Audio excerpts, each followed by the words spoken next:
If you are a scientist making discoveries and advancing knowledge, how responsible are you for what others do with your work, especially if you're being paid by someone to do that work? Who do we tend to make responsible for the impact of innovations? Who gets mythologized? And more, what's the point of Oppenheimer? So I finally watched Oppenheimer, the 2023 historical drama about J. Robert Oppenheimer. The J is for Julius, incidentally, because my curtains and I aspire to be an educational channel. Oppenheimer was the American physicist who led the Manhattan Project, which was a secret World War II research program established with the aim of developing the world's first nuclear weapons. Oppenheimer played a leading role in developing the first atomic bomb in 1945. Shortly after the new technology was successfully tested, the United States detonated 2 atomic bombs over the Japanese cities of Hiroshima and Nagasaki, respectively, killing a total of 110,000 people at the very least, and estimates go as high as 210,000 people, according to the Bulletin of the Atomic Scientists. And there were, of course, countless people who were left injured, traumatized, and grieving. Even before I saw this film, I was wondering, why was it made and what impact might it have? And I avoided seeing it at first because I worried that it would fall into tired biopic conventions that mythologize their subjects unquestioningly, and those always drive me insane. But now, having watched the film just recently, I'd say it's more complicated than that. So in this video, we're going to explore some ideas about the film that will hopefully prove useful or thought-provoking in some way. Firstly, we'll investigate the moral tale of science wonk creates something greater than himself and how it plays out on screen. Secondly, we'll ask, to what extent is the destroyer of worlds responsible for his research's impact? And what does this film tell us about how science is understood and repackaged for a general audience? Does it get it right? And finally, we'll consider, why was Oppenheimer made the way it was, and should it have focused more on the victims of atomic bombs?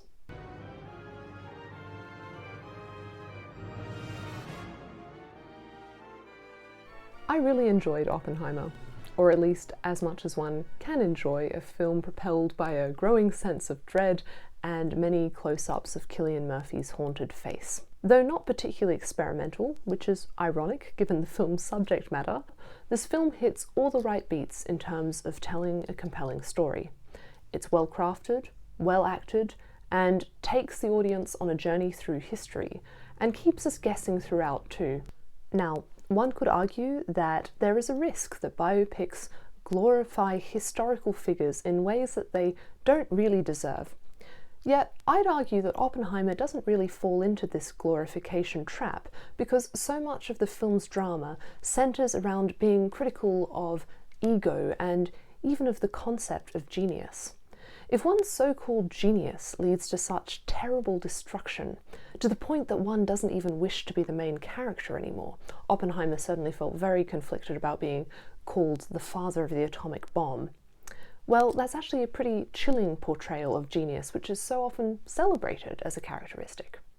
How interesting to have a film about a famous individual who, owing to his own life and work and genius, ultimately almost seems to seek to efface himself.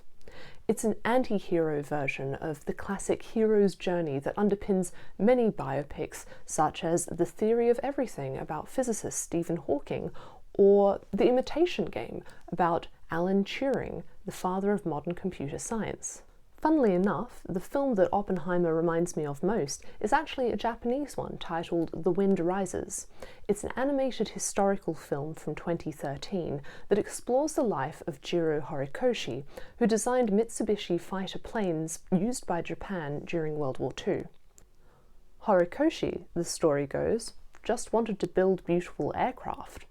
Was it as much a cruel twist of fate as it was his moral responsibility that him being born in Japan at the time that he was meant that his gifts went towards weaponry rather than another purpose? One can pose similar questions of Oppenheimer. Perhaps Oppenheimer's legacy is tragic not only for the devastation his invention wrought during wartime, but also for the loss of what a brilliant mind like his and like Horikoshi's could have created during peacetime. How might they have applied their minds and efforts differently? What might humanity have been left instead? Placing a scientist at the centre of this moral tale also works well in terms of getting viewers to question the morality of following or disobeying authority. Questioning authority is something many of us have the chance to do, and whether we question authority, or how, can come to define us. Tales about scientists are great vessels for these kinds of stories, as working in science is meant to be rational and idealistically collaborative across international borders, and in some ways removed from geopolitics. Though whether science and the human pursuit of knowledge really do transcend politics is something we'll get into later on. So there's something really powerful and confronting about placing a character who has opted to deal with theoretical ideas over political machinations into a position where they have to question whether their own pursuits are really so rational after all, given wider social and political contexts. And it forces the viewer to ask too, what would I have done differently in such a situation? I'd argue that Oppenheimer and The Wind Rises also tap into a broader, tragic storytelling arc that's really effective in stories, as well as haunting for audiences. It's the character arc exploring how an individual deals with the horror of getting what they wanted or pursued, especially if, in achieving their goal, they realise they should never have wanted it, and that their efforts could effectively cast them as the villain in their own story. We see this personal turmoil in characters like police officer Javert in Les Misérables, who relentlessly pursues an innocent man, and even the deeply hubristic captain in the film Titanic, who faces the unbearable realization that his ego has led to more speed, fewer lifeboats, and a colossal tragedy. I'm sure there are many more examples, so please do feel welcome to share ones instantly that you think of. I'd be very interested in seeing which ones come up for you. So to wrap up, Oppenheimer is confronting not just because of the tragic outcomes of the protagonist's pursuits, but also for the inevitability with which he follows a path that unwittingly comes to haunt him. The film invites us to ask, how many of us are unwittingly on our own treacherous paths? The film works, I would argue, because it's emblematic of this rather universal human tragedy in which we strive for things that sometimes don't make us happy, or which bring with them unintended consequences. The film works because it portrays human tragedy not only on a large scale, but also on an individual one. How are you using your gifts? How am I?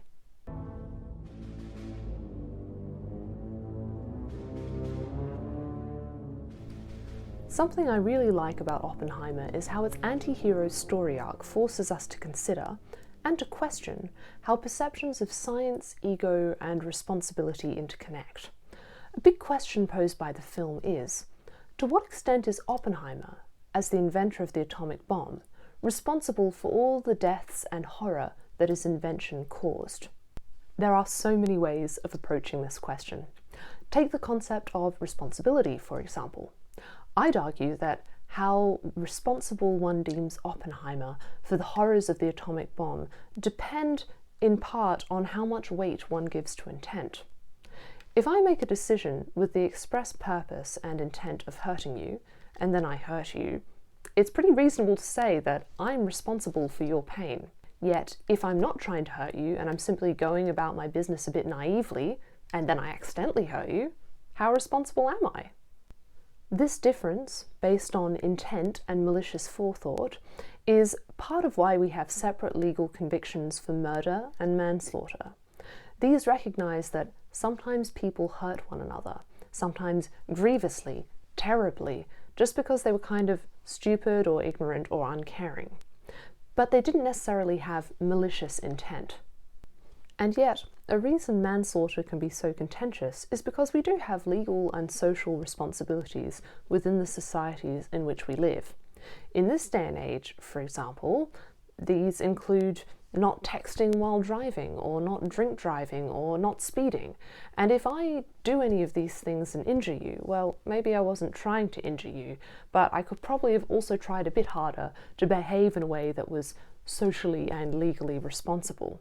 Throwing up my hands and saying, "I didn't mean to, Your Honour," would probably seem a little bit rich, given I'm a grown adult with ample opportunity to learn and plenty of knowledge about how the world works.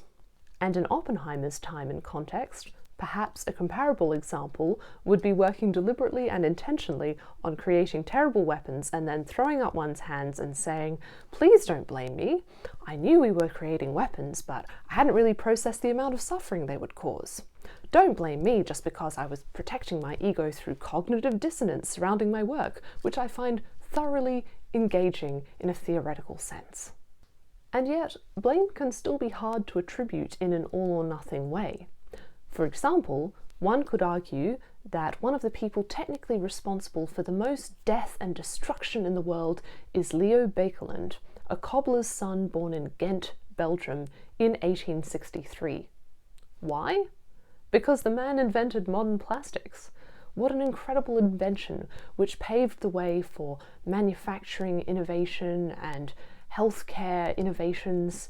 Plastic has saved many lives, whether through helping keep food hygienically packaged or through enabling high levels of cleanliness in operating theatres. The conundrum is clear.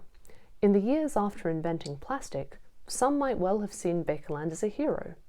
Now, however, with plastic choking our planet, one could well make an ominous biopic about him. Of course, I'm not saying that Oppenheimer and Baekeland are moral equivalents. They're not. Oppenheimer was developing a weapon during wartime. It would have been naive of him to imagine it wouldn't be used for destructive purposes.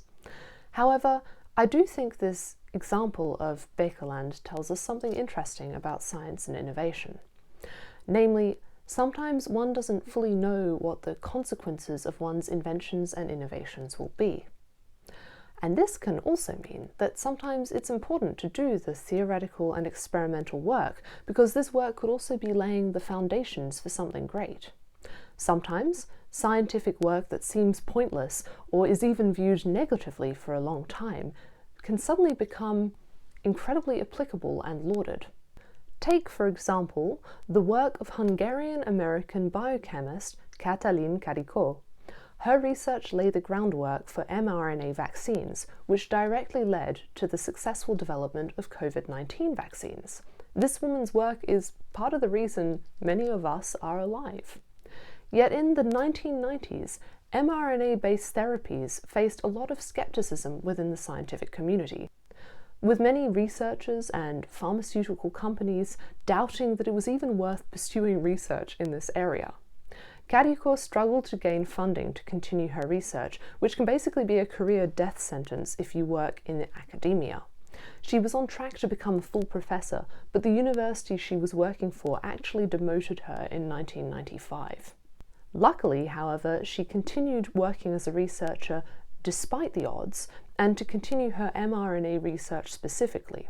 And, sweet poetic justice, after all those years of being told that her research wasn't even worth funding, Karikó's work helped develop vaccines that have saved untold lives. And Karikó herself was awarded the Nobel Prize in Physiology or Medicine in 2023.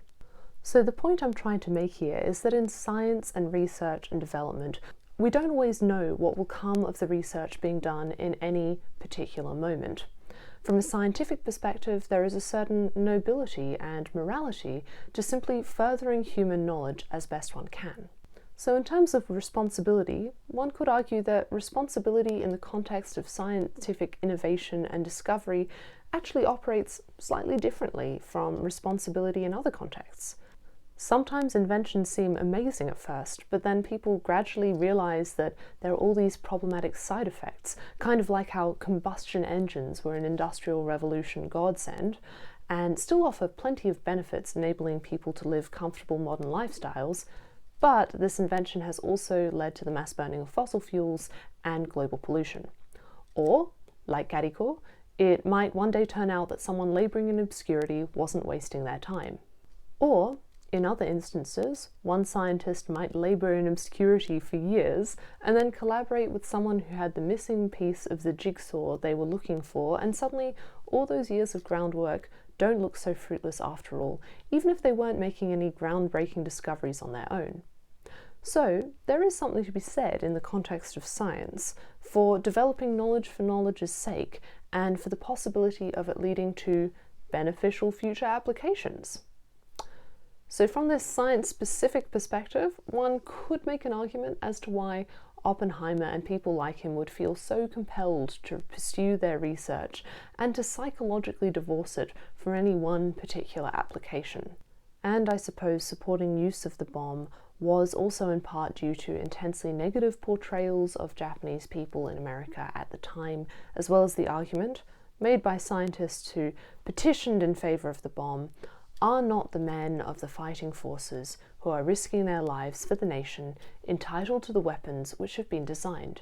In short, are we to go on shedding American blood when we have available means to a steady victory? No. If we can save even a handful of American lives, then let us use this weapon, now. And yet, to let Oppenheimer off the hook completely, in a moral sense, feels a bit naive. We all make choices about where to funnel our efforts. For example, according to this aforequoted biography of Truman, in a poll of 150 scientists at the Metallurgical Laboratory in Chicago, where the first artificial nuclear reactor was made, 87% voted for the military use of the atomic bomb if other means failed to bring surrender. But that still means an unpopular 13% opposed use of the bomb. Every time we look at history and say, well, it was really hard for people at the time to insist on finding a more moral alternative or to oppose further destruction, and it would have been really hard to stand up to authority and to others' expectations, so can you really blame them? Well, we can still find examples of exceptions to the rule, of people who did stand up to norms and authority. Maybe this is one of the great tragic delusions of Oppenheimer, that he believed himself so powerless when, in reality, there was technically always another way out. He just had to face the fact that at the end of the day, he didn't really want to take it, because he was more driven by the pursuit and that hunger and excitement of working on something big than he was driven by any pacifist notions. And that's a terrible thing to realize about oneself.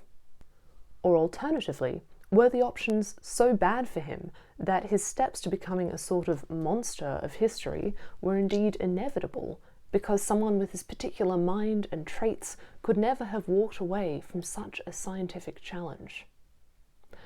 Of course, this last argument leads into the philosophy of determinism, which posits that everything that happens in the world is ultimately determined by causes external to will, which has led some philosophers, like Spinoza, to argue that human beings have no free will and therefore cannot be held morally responsible for their actions. Determinism can be tricky because, at extremes, it can let people off the hook by speculating that if we are just products of our genetic makeup and environment and physiology and external pressures being inflicted on us, are we really responsible for anything that we do at all? Yet on the other hand, some sympathy for determinism is also what enables us to say things like, hey, maybe that person's in jail because life set them up to fail, and we should have a bit of compassion. So as a philosophy, it's worth considering from various angles. There's plenty more to debate about determinism, but I'm going to keep things moving and discussing Oppenheimer, but I'd be interested in reading your takes on blame and responsibility and determinism if you feel like sharing them. I'm going to wrap up this section with a brief discussion of how this film portrays science and repackages it for a general audience. Now, here's a point where I do have some criticism of the film. Oppenheimer, like many biopics, focuses on the individual, and in doing so, it plays to an extent into existing stereotypes about how genius works. Namely, it perpetuates stereotypes that elevate one person as a genius and present them as the planet around which all the little moons orbit. Except in this regard, this very structure and focus of biopics does the representation of science and scientists a disservice. Science is inherently collaborative. Have you ever seen an academic scientific research paper? These publications often have dozens, sometimes even hundreds of collaborators who get credited for their contributions. Sure, there might be a star scientist as the first author who pioneered the paper, or an illustrious scientist as the last author who oversaw the paper from start to finish with their decades of experience. But you can bet that behind pretty much every genius scientist with a Wikipedia page, at least in terms of modern science academia, there will be an absolute host of collaborators, including many postgraduate students, for example, who sometimes work long hours for not much pay, do a lot of grunt work, publish a few papers, and then in some cases quit scientific research without much fanfare. Yet these kinds of people, as well as staff scientists and postdoctoral researchers, they are all vital within the modern scientific community, and they were vital in Oppenheimer's time too. So that's not to knock brilliant star scientists, it's simply to point out that when we elevate one single genius, we can quite easily forget that science is typically a team sport, and genius is facilitated often by an exchange of ideas with other intelligent people.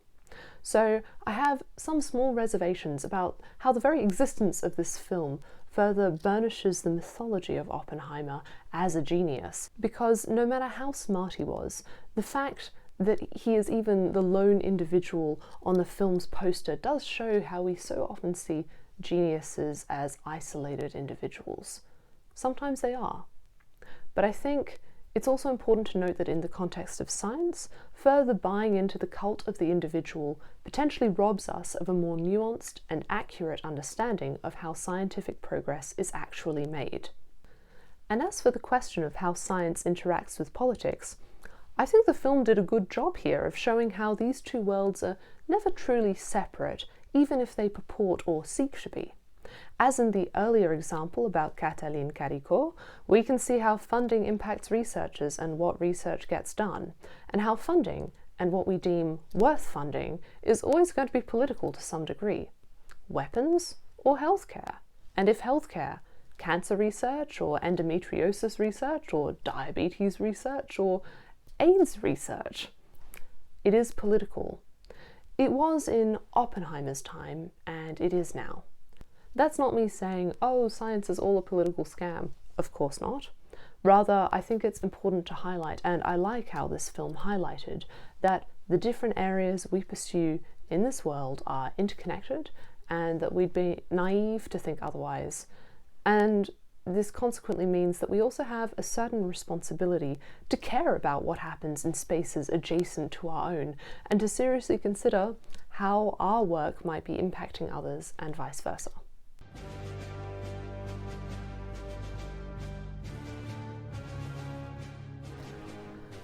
To an extent, I feel like I've answered this question already, but I'll add a few final thoughts. It's a bit of a sensitive subject, but I'll do my best. I like how this film focuses on the moral story of Oppenheimer. Retellings of history on screen can sometimes feel tactless or one-sided or like propaganda, but by keeping the film's focus on a nuanced individual, director Christopher Nolan centers the story around human drama and, quite a specific, particular, singular version of human drama. I think this is a good choice, as film is a great medium for exploring the interiorities of other people, as so much is communicated on screen through inference and interpretation. The medium is inherently slippery and subjective and nuanced, just like a person. A film with a focus on portraying collective suffering would potentially also have been harder to make, which doesn't mean it's not worth making, of course. It simply means that the question of how much suffering to display and how explicitly would have potentially ended up being something that would have formed the key debates surrounding the film, along with discussions about whether the explicitness is gratuitous and mawkish or sincere and holds the audience accountable as witnesses. These can be good debates to have. One sees many such debates around war films and Holocaust films in particular, which are meaningful films to make. Yet they can also sometimes fall into the trap of delivering up certain motifs or moments on screen for an audience in a way that feels sometimes almost impersonally repetitive, and I would say sometimes I feel like these depictions don't always do the human tragedy of such stories justice. I guess what I'm trying to say is that if we make films about such subjects like World War II or the Holocaust, it's probably most meaningful to ask before starting, how can I tell this story in a way that adds something to the depictions that already exist? How will I film this story in a way that is poignant and thoughtful, rather than in a way that is sad yet generic enough that it almost desensitizes viewers to the tragedy unfolding on their screens, because this tragedy feels almost like something they've grown accustomed to seeing. A film about a terrible, tragic, serious matter should ideally strike people to the core, not play into a further deadening of their own sensibilities towards such terrible moments in history.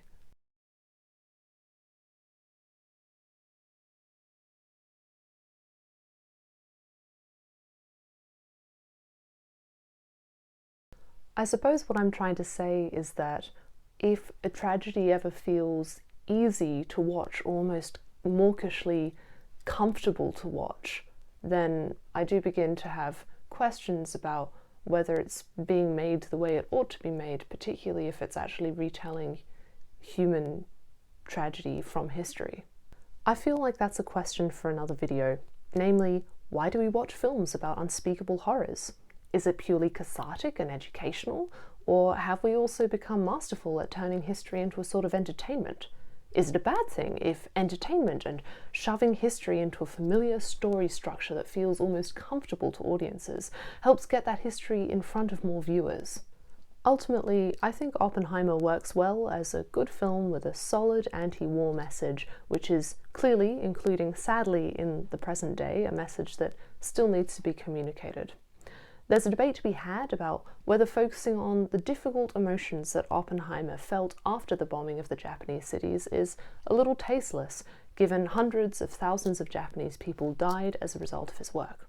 I mean, I sympathize with his moral agony, but should we really be pulling out the violins for him rather than for his victims? Equally, I don't love this argument. Firstly, because it overlooks the understated yet powerful scene in which the Oppenheimer film does represent the victims of the bombings. And secondly, I think this argument promotes the idea that one form of suffering isn't worth talking about or shouldn't be talked about if there is another greater form of suffering in the world.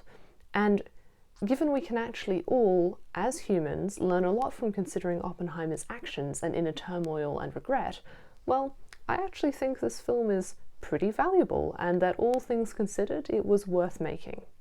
And of course, it should go without saying, there should also be space and funding for stories that recount other experiences or other facets of these same or similar moments in history. Two that come to mind for me are Grave of the Fireflies, a film from 1988, and more recently, Pachinko. I really enjoyed both the book and the TV series, and the tale does incorporate a storyline based on what happened to real-life victims in the bombing of Nagasaki. So, it's a bit of a sobering note to end on, but I hope you enjoyed this video essay and potentially even got something out of it. I'm rather fascinated by biopics and adaptations, and I've also worked in science research communications, so this film is one I realized I really wanted to talk about. So to wrap up, thank you for spending this time with me. I hope your day is more psychologically peaceful than any experience by Oppenheimer post-1945, and please be kind to one another and to yourself. Unless, of course, you're about to create something incredibly destructive but which you can't quite admit to yourself will be destructive, in which case, what are you doing? We've talked about this. I'm sitting on a table at 1 AM for you.